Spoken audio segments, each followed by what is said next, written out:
Hi, I'm Dr. Sarana Satcher from Treat Yourself to Health, and this is my channel. If you are enjoying the information that you're getting here, please hit the like button, subscribe.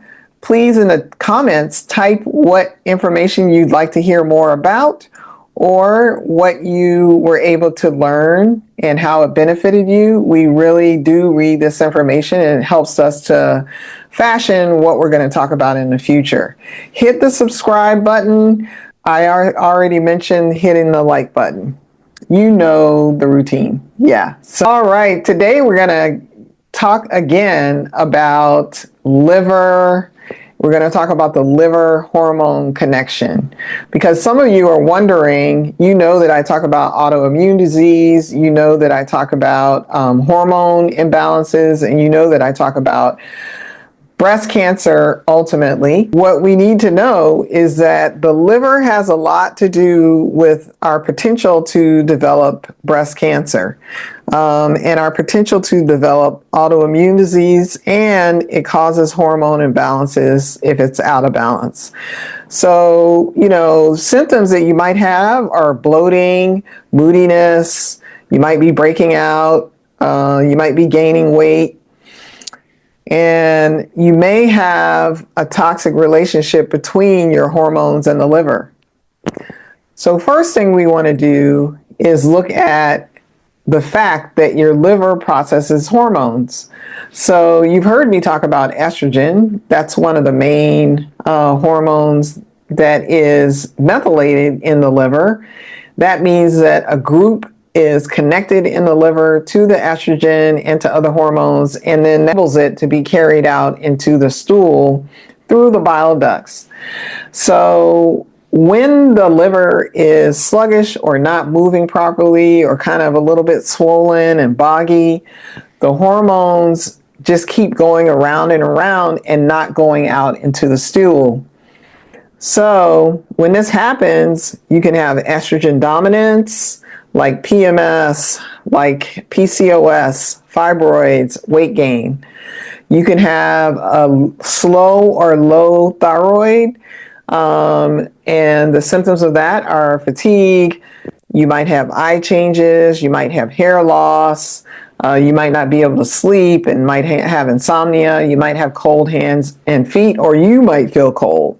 Thirdly, high cortisol can cause a sugar imbalance within the body, causing belly fat, anxiety, and poor sleep. So how can you fix these things? Fixing it involves putting in the right foods that give us the chemicals that our liver needs to be able to process the hormones. I've talked about before cruciferous vegetables like broccoli, collards, kale. Other liver supporting foods are beets, turmeric, we mentioned lemon, garlic, and flax seeds. And then we want to reduce the amount of toxins that the liver has to process. And we talked before about alcohol and how the liver sees that as a toxin and it slows the liver down. So we want to eliminate or almost eliminate alcohol. Plastics, microplastics are a huge problem right now. Household chemicals. So some of the things that you have under your sink, some of the volatile chemicals. Volatile means that you open it and you can smell fumes coming up off of it. Those can be harmful to the liver too. And then you want to cycle your carbs for better hormone balance. So it doesn't mean you have to be keto all the time. And some people, in fact, need more carbs. What cycling means is that you're going to eat carbs on certain days and eat lower carbs on other days. And in order to fine tune that, we need to get to know you better in order to be able to fine tune that.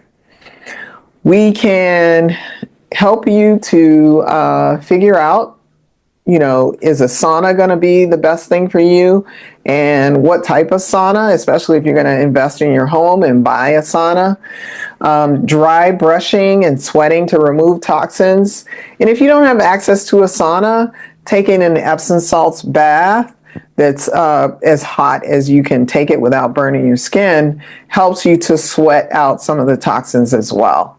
I want to know what you're thinking. If you have breast cancer or metabolic problems and you want to learn the exact detox plan that I use, go to the link. The first course is the 30-day course. After that course, then we have a longer course for you to enroll in. Please comment if you would like to learn more about the 8-week course. All right, thank you. Don't forget to put your comments below.